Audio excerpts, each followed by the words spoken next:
te tau, he aunga rawa tēnei tāne. Me noho koe ki konei. I te wakarirangi. Oh my God. That's it. Kua kōrero rānei koe mō tētahi atu I runga I te pōhehe kāore o nā reo. Ai. Ai, ngā wā katoa. Nā. Ai, who can I talk about? All gossip sessions. Sonny. Ia te wā, I te taraina, I te pahi, I te toa. Hāmama I ana, whakaaro mō tērā tangata. I know we do. I know. I won't say I'm perfect. I know I do.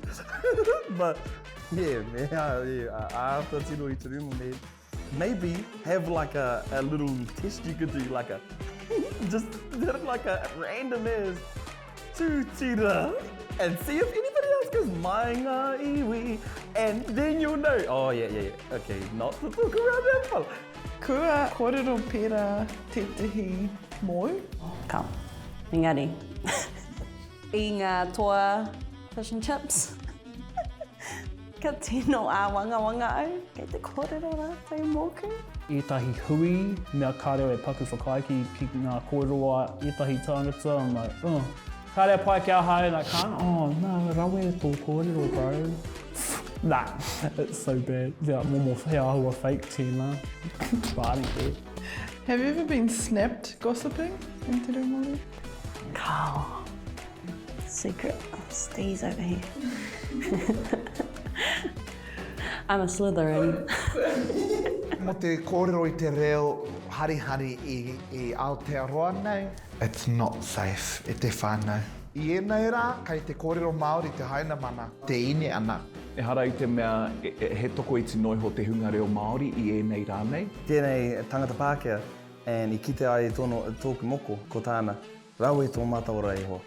Tēnā hui ora, hei te pēr, kei tia, and you reckon, ora pai marika, yeah. And I was like, oh, you just never know, man. Kia o whakaaro me mutu tā tātou pērā? No. So, Kao, kia tūpato. Mai rā noe pērā ana. Me ko himu tonu, me he maka pērā. Whakaaro ake au ki tōku nani, man. She didn't even care if you knew. She will just do it, you know. He ahuatanga o te ao, no mai. He hari kōrero. He whakamōhio, ko taua kōrero mo tangaroa piriwhare. Kōrero mai, kia tata mai ki taku taringa. Kau e hāmama I tō ko himu. E Sonny Ngatai. Just don't be a dickhead. Yeah. Just don't be yeah, do. And if you get caught, shame. Yeah. Pai te gossiping ki au.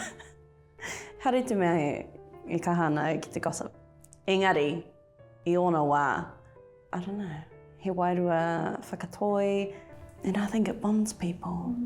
Nah, go hard. You call me masters out there. Kei te wha, I love hearing nannies gossip in Māori, eh? Well, ko te anamata, mena e anga whakamua, who cares? Sticks and stones whānau, far out, man.